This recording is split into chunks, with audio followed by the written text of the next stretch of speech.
இல்லங்கள் எல்லாத்தையும் நான் தம்பி முதல் சொன்னபடியே நான் சுருக்கியே எல்லாம் சொல்கிறேன்.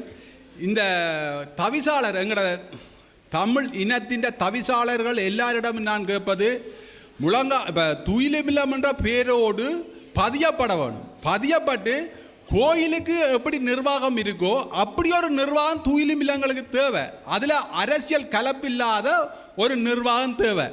இதுதான் எங்களுக்கு இப்போ தேவை. மற்றது இந்த முறை தான் ஒரு குழப்பம் ஒன்று வந்தது. நான் இதில் எல்லாத்தையுமே குறிப்பிடணும். ஏனென்றால் நான் முதல் யுத்தத்தை நடத்தின ஒரு தளபதி தான். அப்போ நான் இருக்கிற காலத்தில் என்ன நடக்கும் என்றால் முழங்கால் துயிலுமில்லத்தில் நான் கூடுதலாக 2000 ஆண்டு நான் விளக்கேற்றினான். அதாவது இயக்கம் என்ன தளபதி என்று கிளம்படி ஏற்றினான். அப்போ நாங்கள் முதல் அங்கே என்ன செய்வோம் என்றால் கார்த்திகை 1ஆம் தேதி தான் அங்கே போவோம். நாங்கள் சின்னமான இந்த இதுகள் எல்லாம் செய்கிறதுக்கு துப்புரவு பணிகள் செய்கிறதுக்கு.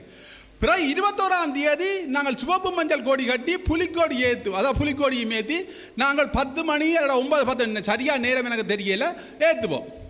அப்போ இதைத்தான் நாங்கள் மையமாக வச்சு செயல்படணும். ஆனால் இந்த முறை தான் துயிலுமில்லங்கள் எல்லாம் 10ஆம் மாதம் கார்த்திகை மாதத்துக்கு முதலே 5-10 நாளுக்கு முதலே நீங்கள் சிரமான பணி வந்துட்டு அது உண்டு.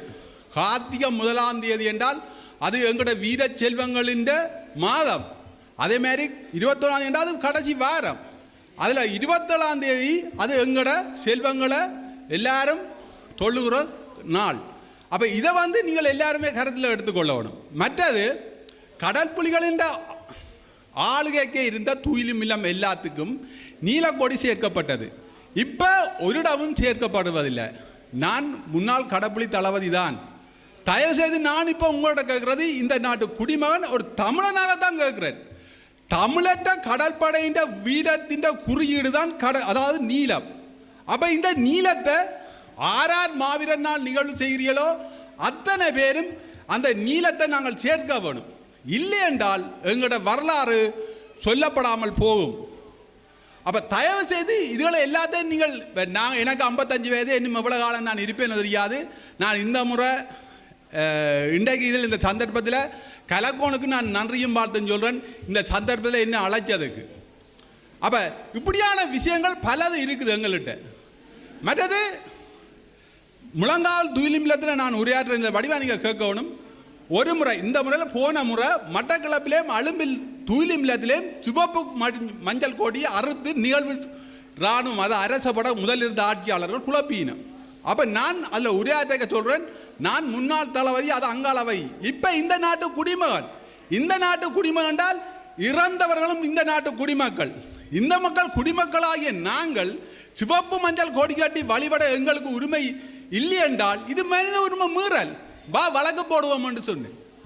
அப்போ இதுக்கும் யாருமே அதில் பாராளுமன்ற உறுப்பினர் மாதிரி இருந்தவையோ பிரதேச உறுப்பினர் மாதிரி எல்லாம் இருந்தது ஒரு பதில் சொல்ல இல்லை. அப்போ இந்த விஷயங்களை எல்லாத்தையும் நாங்கள் கருத்தில் எடுத்துக்கொண்டு நாங்கள் செயல்படணும். மற்றது நான் அடுத்த சொல்கிறேன். நான் இந்த நாட்டுக்குடியும் தமிழன். இது எந்த நாடு. அது நான் தமிழன் என்று வழக்கு போட போகிறேன் என்றால் ஆனால் பாராளுமன்ற உறுப்பினர் மேர் அங்கே போய் பஞ்சஈஸ்வரம் வச்சா வாழ்ந்த பூமி என்றெல்லாம் சொல்லுவினோம். ஆனால் வழக்கு போடுறதுக்கு வர மாட்டோம். தயவுசெய்து இந்த கருத்தை நாங்கள் சிந்திக்க வேணும். ஒரு காலத்தில் இலங்கை பூரா இருந்தது தமிழர் தான். தமிழராகிய நாங்கள் தான் சிங்களத்தை மேற்று நாங்கள், பௌத்தத்தை மேற்று நாங்கள், இஸ்லாமை மேற்று நாங்கள், கிறிஸ்தவத்தை மேற்று நாங்கள், எல்லாத்தையும் மேற்று நாங்கள்.